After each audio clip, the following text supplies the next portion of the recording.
Lieutenant General Arthur Percival, minutes before signing the largest surrender in British history at Singapore. The city was supposed to be a fortress, but his force of 85,000 men had been defeated by just 35,000 Japanese troops. Barely 2 months earlier, Japanese forces had invaded Northern Malaya. Thanks to their advanced tactics and training, the Japanese advanced with incredible speed, pushing the unprepared British back to Singapore in a so-called bicycle blitzkrieg. When they crossed the Johore Straits and captured the Bukit Timah heights above Singapore itself, Percival was forced to surrender. So how did the Japanese do it and defeat a numerically superior force? Why wasn't Singapore an impregnable fortress? And could the British have held out? Well, to find out, we first have to understand what made Singapore so important in the first place. Stronghold, naval base, strategic centre, Singapore is above all one of the ramparts of that freedom for which the British Empire stands. So Singapore was popularly in Britain believed to be a fortress, the symbol of Britain's power and dominance in the region. But in actual fact, the reality fell far short of this extremely grandiose title, mainly due to consistent underinvestment in Singapore's defences. While the British had been underfunding Singapore for years, the Japanese were starting to view it with greater importance. Bogged down in China and having lost access to US, British and Dutch oil, the Japanese had decided to capture the raw materials they needed in the Dutch East Indies, what they termed the Southern Resources Area. If you want to find out more about Japan's strategic situation, you can watch our video on Pearl Harbor. So in order to secure the Southern Resources Area, Japan really needed Singapore as a jumping off point, and in fact without the capture of Singapore, her further war aims would have been pretty much impossible. The capture of Singapore was just a part of a much larger Japanese offensive across East Asia and the Pacific.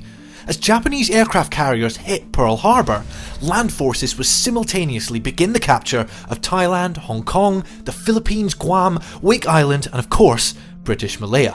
To do that job, the Japanese supplied a force of around 60,000 men, under the command of Lieutenant General Tomoyuki Yamashita.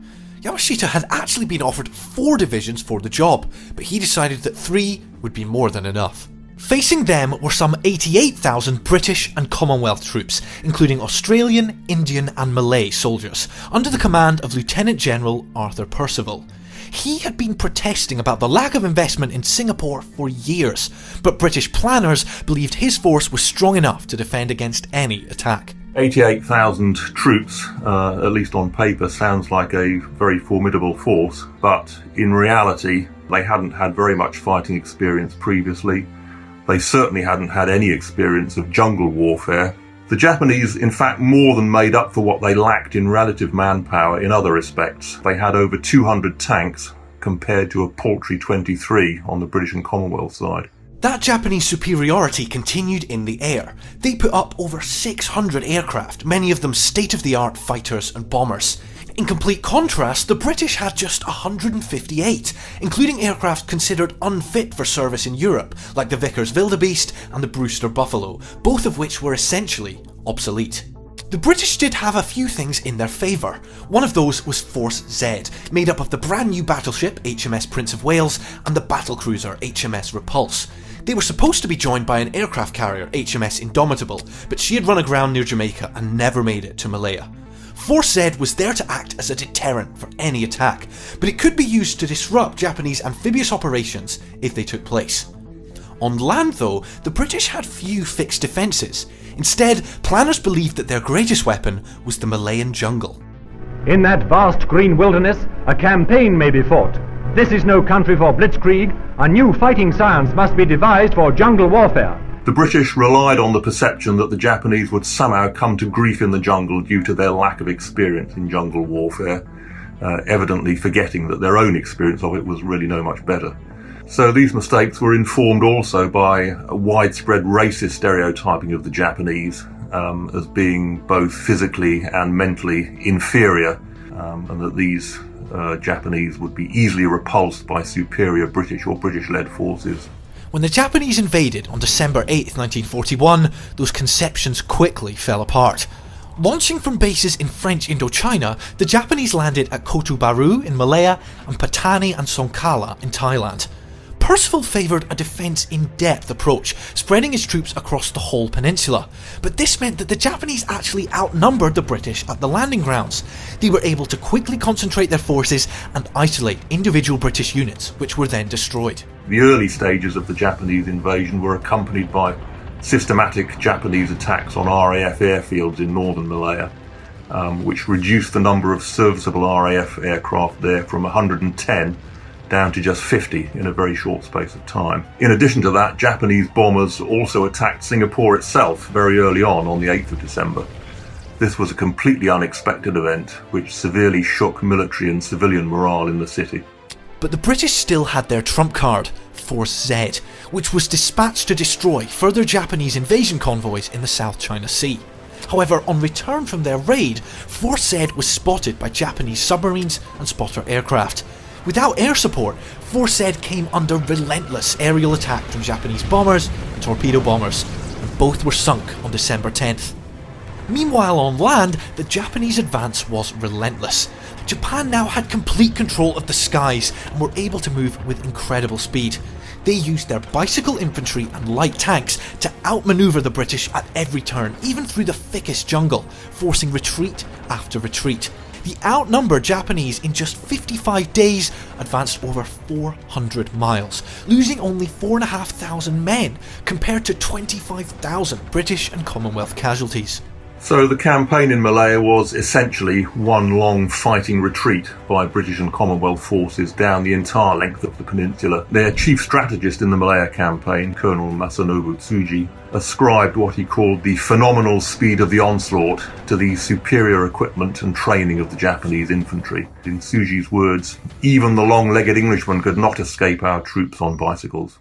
Having lost the Malayan Peninsula, British forces now prepared for their final stand on the island of Singapore.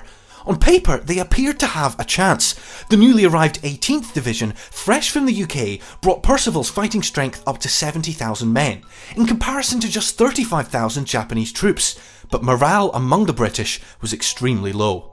So we have the sinking of the Prince of Wales and the Repulse, the removal of the remaining RAF aircraft to Sumatra, and then the relentless Japanese advance down the northern part of the Malayan Peninsula. So all of these catastrophic reverses had an extremely negative effect on British morale. On top of that, the lacklustre defences of Singapore were now on full display. The coastal artillery was designed to repel a seaborne attack, so there were few high-explosive shells, and the few northern defences that did exist were well within range of Japanese artillery and air forces. Percival's first move was to blow up the causeway linking the island to the mainland. In response to that, he expected the Japanese to make an amphibious landing in the northeast, positioning most of his forces there and spreading the remainder throughout the rest of the island. All the while, the pressure on him was building. Despite its popular designation as an impregnable fortress, most senior British military planners accepted, in fact, that it could not be held if the Malayan mainland was lost. So General Percival was, in effect, being told to defend the indefensible. His instruction from Churchill was to hold Singapore to the last man, in complete defiance of all military logic. This was primarily a political rather than a military strategic imperative. The defence of Singapore was, first and foremost, a matter of British prestige. After a 2-week lull in the fighting, the Japanese offensive finally took place on the 8th of February.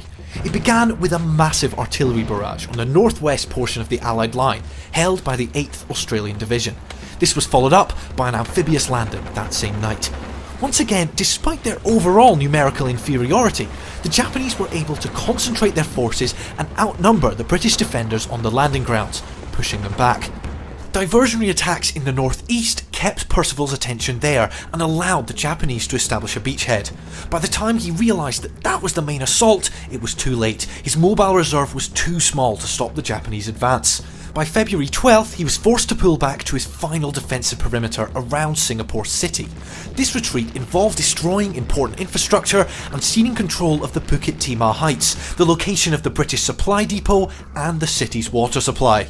Without these, they couldn't last much longer. It should be said at this point that just as British and Commonwealth forces were moving towards surrender, the Japanese were beginning to be seriously concerned about their own ability to continue the battle for very much longer. General Yamashita had basically outrun his supplies, and his ammunition was running low. Had the British and Commonwealth forces been in any position to mount an effective counterattack, the Japanese would probably have found themselves in trouble fairly quickly. On the 15th of February, Yamashita and Percival met face to face at the Ford Motor Factory to negotiate terms. Yamashita, worried that the British would discover his numerical inferiority, banged his fist on the table. The surrender had to be unconditional. Percival agreed and signed the largest surrender in British history. Despite the mistakes he had made, Percival was badly let down by his superiors, who had underfunded Singapore for years. Malaya had almost no defences and quickly fell to the superior fighting skills of the Japanese. With Malaya gone, the loss of Singapore was effectively a matter of time. The island was not the fortress it was claimed to be. Despite Churchill's fight to the last man rhetoric, Percival had little choice but to surrender. It's important to note that civilians suffered just as much as soldiers did during the Battle for Singapore. The city's infrastructure was thrown into chaos by the Japanese bombing, and there were huge palls of acrid smoke produced by the destruction of the oil storage installations in the harbour area. City resident Molly Riley recalled how she would wake up at night almost choking on the smoke. On one occasion, she remembered, when some rain fell, our house was covered with a black oil film. The images of a burning Singapore did little to help Britain's battered global image. The so-called Gibraltar of the East had fallen. Australian politicians who relied on Singapore for their country's defence felt betrayed by the loss and would increasingly turn to the US for leadership in the region. For Japan, Britain's loss was their gain. The Japanese were able to capture the resources they needed and mount further offensives to the gates of India and Australia. But that success was short-lived. As American military might began to exert itself across the Pacific, and Japan was increasingly forced onto the defensive herself, her superpower ambitions rapidly waned. In this wider context, the fall of Singapore would seem to have had a relatively brief impact on the subsequent course of the war itself. The loss of the colony was in many ways the opening and decisive move in the long and painful loss of British prestige and power, not only across the Asian Pacific region but globally too. For the 85,000 British troops captured at Singapore, the surrender was just the beginning of their ordeal. The Japanese viewed their new prisoners with contempt, and their treatment was correspondingly brutal. Most of the troops captured in Singapore were confined to the vast Changi POW camp on the island, but some were forced to build the notorious Burma Thailand Railway, while others were recruited into Japanese-controlled independence groups such as the Indian National Army. For the civilians of Singapore, Japanese rule was similarly brutal. There were constant food shortages and mass conscription